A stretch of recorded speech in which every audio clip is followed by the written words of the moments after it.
হরে Krishna. Hello viewers, অনুরাধারাই কিচেনে আপনাদের সবাইকে স্বাগতম।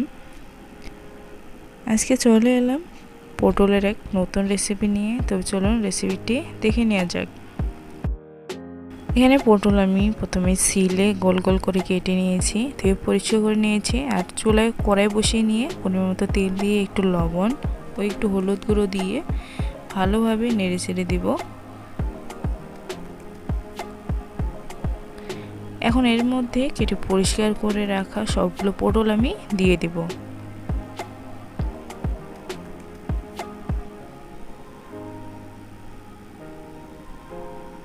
আবারও আমি পটলগুলো নেড়ে চেড়ে দেব।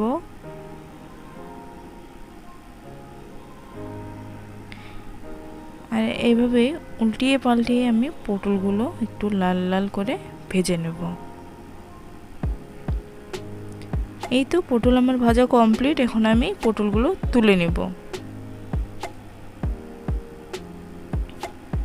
আর এই বাকি তেলের মধ্যে আমি রান্নাটা শেষ করব। ফোড়নে আমি 2টি তেজপাতা, 2টি শুকনো মরিচ দিয়ে দিয়েছি, আর 4 টুকরো দিয়ে দিয়েছি দারচিনি টুকরো, 4টি এলাচ, আর হাফ চা চামচ দিয়ে দিয়েছি পাঁচফোড়ন।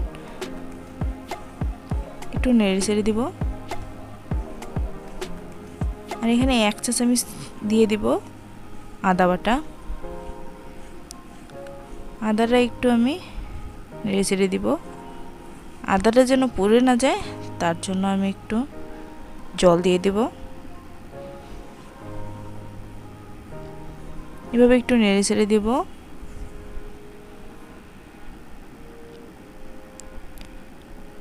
আর দিয়ে দিব হাফ চা চামচ পরিমাণে মরিচের গুঁড়ো ও হাফ চা চামচ পরিমাণে হলুদ গুঁড়ো। মরিচ ও হলুদও আমি ভালোভাবে নেড়ে চেড়ে দিব।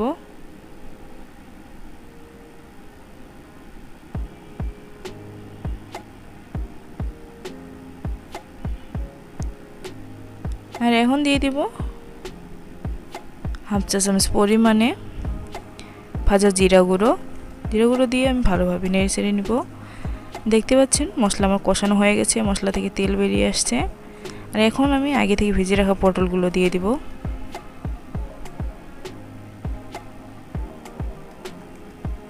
পটলটা আমি একটু ভালোভাবে কষিয়ে নেব সামান্য পরিমাণে একটু জল দিয়ে।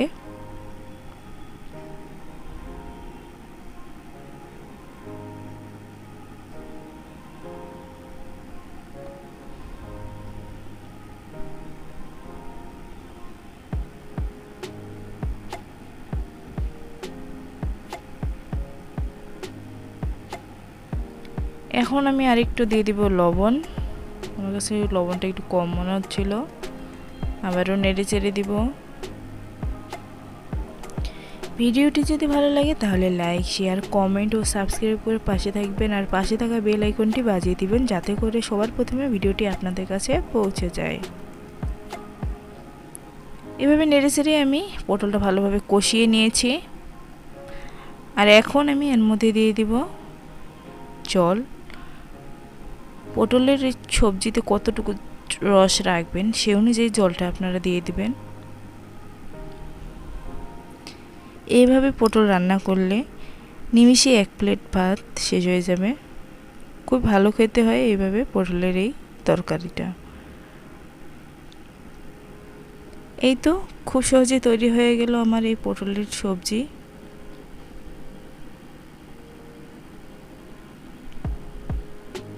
ভিডিওটি দেখার জন্য সবাইকে অসংখ্য ধন্যবাদ। সবাই ভালো থাকবেন, সুস্থ থাকবেন। হরে কৃষ্ণ।